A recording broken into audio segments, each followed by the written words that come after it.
Buenas tardes a todos.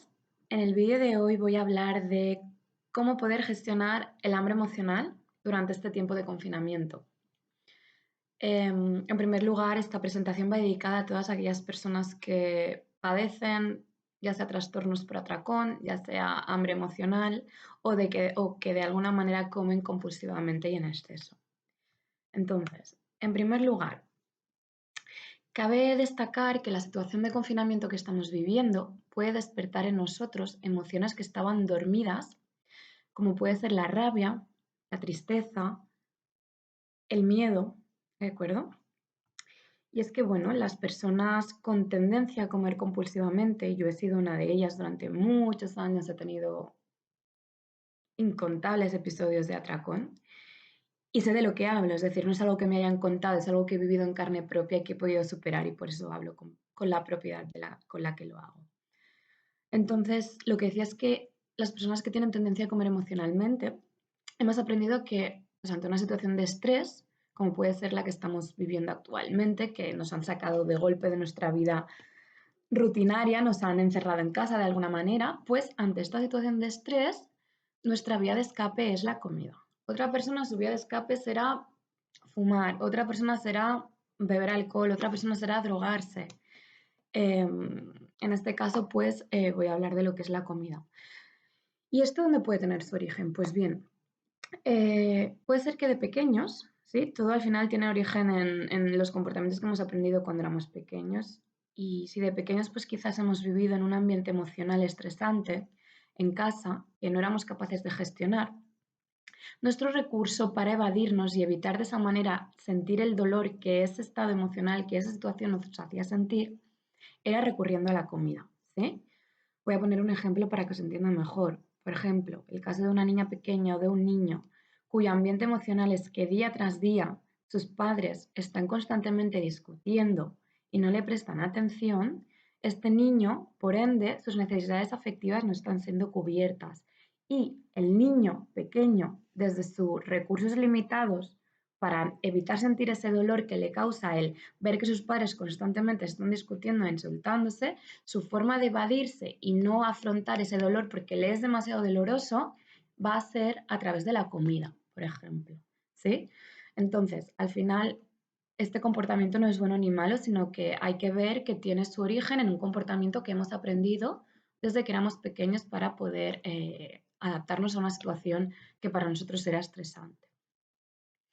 Para cada uno de nosotros la situación actual que estamos viviendo es una situación de excepcionalidad, es una situación a la que no estamos acostumbrados, es una situación que a muchos de nosotros nos está destapando diferentes emociones que para nuestro inconsciente pueden ser estresantes, como puede ser el miedo, puede ser la tristeza, puede ser la preocupación por el futuro, el no saber qué va a pasar cuando esto se acabe, si es que algún día se acaba, la preocupación por el futuro, la sensación esa de incertidumbre. Estamos acostumbrados a tenerlo todo siempre muy controlado, a tenerlo siempre todo atado, saber lo que vamos a hacer en la semana que viene, tal día, tal hora. Y de golpe nos han sacado de nuestra zona de confort, ¿no? Entonces, esta situación actual que estamos viviendo va a despertar, si es que no ha despertado ya, de hecho tendría que haber despertado ya todas estas emociones más oscuras, más dolorosas, que normalmente pues en nuestro día a día, como estamos tan ocupados y de hecho nos obligamos a estar ocupados para evitar sentir estas emociones, ahora como nos han parado y nos han metido en casa no nos queda otra, sino que enfrentarlas y confrontarlas de alguna manera y mirarlas eh, a la cara. Entonces, con esto quiero decir que una de las formas de evadirnos de estas emociones eh, a día de hoy, pues puede ser esa misma forma que aprendimos cuando éramos niños pequeños. Si de pequeños aprendimos a que ante una situación de estrés en la que, por ejemplo, papá y mamá discutían para no sentir dolor, yo comía compulsivamente, yo me iba a la nevera y me atracaba chocolate o abollos o lo que sea, una manera que voy a tener ahora de responder ante una situación que me está causando estrés, como puede ser esta, pues va a ser también comer compulsivamente o comer sin hambre, ¿sí? Esto no deja de ser un comportamiento evasivo que de alguna forma aprendimos en un momento dado para evitar sentir esas emociones que nos hacían sufrir, para evitar sentir dolor y que ahora pues pueden estar repitiéndose. Entonces, voy a beber un poco de agua porque me estoy quedando seca. Antes de entrar en materia, me gustaría hacer una diferencia entre lo que es el hambre fisiológica y el hambre emocional, ¿sí? Porque a veces, bueno, pueden confundirse fácilmente si no lo tenemos claros los conceptos. El hambre emocional, el hambre fisiológica, primero, ¿qué sería? El hambre fisiológica es un hambre que aparece poco a poco, es un hambre que aparece de forma gradual y que responde de alguna manera a las funciones fisiológicas y biológicas de nuestro cuerpo. Es un hambre que normalmente sentimos eh, de forma, como decía, gradual y sentimos ese típico rugido de tripas o amarillo que nos avisa que necesitamos alimentarnos, ¿sí? Es un hambre también que, si es fisiológica, cuando nosotros comemos, en el momento de comer, somos conscientes de nuestra saciedad, somos conscientes de nuestras sensaciones físicas y somos capaces de, cuando estamos llenos, conectar con esa sensación de saciedad y parar de comer. Por el contrario, el hambre emocional suele aparecer, es un hambre que suele aparecer de golpe, ¿no? Es decir, has podido tener una situación de estrés o has podido estar dándole vueltas a la cabeza y de golpe estás sentada en el sofá o estás haciendo cualquier cosa y ese hambre aparece de golpe, aparece de repente, de una manera normalmente impulsiva e incontrolada. Es un hambre que, como decía, aparece como respuesta a una emoción que no queremos sentir, que evitamos sentir, y es un hambre que nos lleva a comer compulsivamente o en exceso. Y la pista que delata este tipo de hambre, sin duda, es la culpa que aparece después de haber comido. Puede ser una culpa muy sutil, pero siempre va a estar ahí. Muy bien, entonces, ¿qué podemos hacer para gestionar el hambre emocional en estos días de confinamiento, en los que quizás pues, podamos estar estresados? Bien, voy a dar 3 claves, que estas 3 claves para mí han sido básicas en lo que ha supuesto el superar o el gestionar estos episodios de atracones. En primer lugar, la primera clave es la comprensión del para qué nos pasa lo que nos pasa, ¿sí? Lo que nos pasa no nos pasa para jodernos ni por mala suerte, está ahí para traernos un mensaje, para decirnos algo. En segundo lugar, es la observación, aprender a observar nuestros procesos mentales. Y en tercer lugar, la clave es desarrollar un comportamiento alterno al comportamiento que hemos desarrollado hasta ahora, ¿sí? Entonces, vamos a recapitular. En primer lugar, comprender ¿qué es lo que tienes que comprender? Comprender que el hambre emocional, que el comer compulsivamente a un exceso, es un comportamiento que, como decía, nosotros hemos aprendido desde pequeñitos y que entonces tiene una intención positiva. Para que nosotros lo estemos perpetuando, es que con este comportamiento nosotros conseguimos algo para nosotros que es importante, porque si no, no lo haríamos.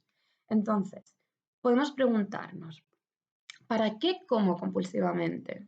¿Para qué como en exceso? ¿Para qué como así de la manera en la que lo hago? ¿Qué consigo para mí que es más importante cuando como de esta manera? Puedo conseguir amor, puedo conseguir reconocimiento, puedo conseguir una sensación de tranquilidad, pero os aseguro que si no consiguiéramos nada con ese comportamiento, simplemente no lo haríamos. Entonces, ¿qué es lo que consigo para mí cuando como de esta manera sin tener hambre compulsivamente? El segundo paso clave para mí es aprender a observar la emoción y nuestros pensamientos cuando estamos en este proceso en el cual nos entra las ganas de comer sin tener hambre real. Aprender a observar nuestro diálogo mental. Para poder hacer esto hay que desarrollar esta capacidad del observador, aprender a observar mis pensamientos, aprender a observar mis constructos mentales, aprender a observar cuando a mí me viene esta sensación de que de repente tengo que ir rápido a la nevera y abrir y me entran es como este mono, ¿no? Yo lo asemejo muchas veces al mono que puede tener el drogadicto, ese mono es que de repente tengo mono de chocolate, tengo mono de algo dulce, ¿no? Em, Poder observar esta emoción, poder observar qué pensamientos me digo a mí mismo, ¿no? Poder sentarse y en un momento pararse, respirarlo y dejarse sentir eso que estamos sintiendo, porque detrás de eso está nuestra, de alguna manera, incapacidad o nuestra petición, o sea, la emoción de alguna manera nos está pidiendo el enfrentarnos o el sentir esa preocupación, ese miedo, esa tristeza, ¿no? Entonces, permitirnos abrazar esa emoción, permitirnos sentir esa cosa que nos entra, ¿sí? Y permitirle abrazarse, sobre todo es muy importante sin juzgarlo, sin querer sentirnos de otra manera, sin pensar que deberíamos de sentirnos de otra manera, simplemente permitirse sentirlo, ¿no? Y también aprender, pues esto, observar qué me estoy diciendo, qué me digo, como si viéramos una película, es decir, desarrollar esa capacidad de ver, de abstraernos, que esto, bueno, con la práctica parece difícil, pero con la práctica se puede conseguir, abstraernos y ver lo que está pasando, como si fuera una peli, ¿vale? Y por último, el tercer paso consistiría para mí en desarrollar un comportamiento que sea alternativo, que de alguna forma nos lleve también a conseguir esa tranquilidad o ese amor o ese reconocimiento que conseguimos con la comida, pero sin necesidad de recurrir a la comida. ¿Sí? Podría ser, una vez nos hemos dejado sentir ese subidón de quiero ir a comer, y no hemos comido, sino que nos hemos permitido sentir y abrazar esa emoción, vamos a ver qué podemos hacer para de alguna forma conseguir eso que buscábamos con la comida. Un ejemplo podría ser darse un baño relajante, un masaje, pintar, masturbarse, tener sexo con mi pareja, hacer una meditación, hacer ejercicio. Es decir, hay un montón de comportamientos alternativos que podemos desarrollar para gestionar todo el tema del hambre emocional, ¿sí? Entonces, para recapitular y ir cerrando, eh, me gustaría finalizar diciendo que, como hemos visto, pues no hay comportamientos que sean ni buenos ni malos, sino que los comportamientos son adaptativos y que igual que aprendimos a comportarnos de una manera ante una situación de estrés cuando éramos pequeñitos, podemos ahora desaprender esos comportamientos, esas formas de comportarnos y desarrollar otras maneras de comportarnos que sean más coherentes con la persona adulta que somos ahora mismo, ¿sí? Más coherentes y más ecológicos al final. Y hasta aquí el vídeo de hoy. Si te ha gustado, dale a like, suscríbete y muchas gracias por verlo.